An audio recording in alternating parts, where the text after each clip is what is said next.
Hello, my friends. It's John here. Welcome to all my subscribers. And if you haven't subscribed yet, please do. I would love to see you again.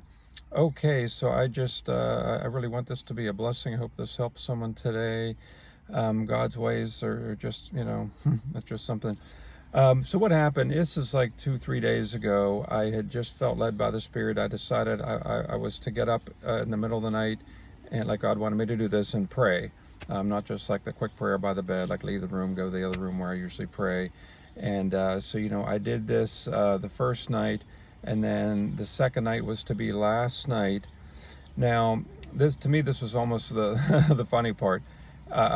So often when I'm hearing something from the Lord, I'm in bed, between awake and asleep, but I'm down in the living room. I go to the kitchen. I walk back and I'm about to get my phone to text myself, just something I needed to pick up today. Like sometimes people will text a little grocery list, get this, get this. But what God's saying, opposed to making that list, He's like, I hear this, 2 words, prayer points. I wasn't thinking about, it was just my relaxation time in the evening, wasn't thinking about anything. And next thing you know, I happened to be on YouTube. While I was doing something on my phone, I had YouTube on, and the thumbnail I see was about titled something about getting up to pray, and I'm like, wow, this is clearly no coincidence. So I stopped what I'm doing. I go to the kitchen. There's no paper around, but there's a paper plate, and quickly 5 things come to me to pray about. So I just leave it where it'll be convenient to get, and then I use this to pray. So the topic of prayer, it's just, when I think of the last year or two, it's just come to me so many times. It's God's serious about this. It's important. And as I sat there thinking about this, I felt like the Holy Spirit was just giving me a little knowledge of something specific he wanted me to say to you.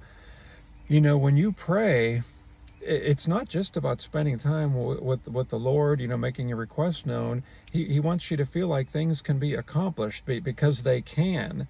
We wouldn't have prayer if it couldn't make a difference. Even just driving here where I am parked to do this message, I remember the time a family member prayed about something, and God told her later, the outcome was good because you prayed, and if you didn't pray, it wouldn't have been good. So make no mistake about it. And, I didn't have time to prep with scriptures. I'm sorry about that. But, there were scriptures, obviously a lot of them about prayer. Jesus prayed himself.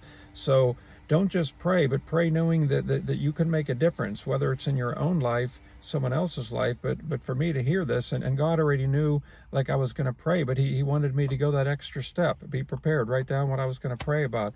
So, I counted on the Holy Spirit, and it was quick. I mean, I pick up this paper plate and boom, 1, 2, 3, 4, 5 different things. So that's really about it. So take your prayer life serious, and do it with faith and expectation that things can happen. And next thing you know, you'll be thanking God for what he did, and you'll be you'll be looking in the mirror saying to yourself, hey, I'm glad you prayed. Okay, my friends, have a blessed day. Bye-bye.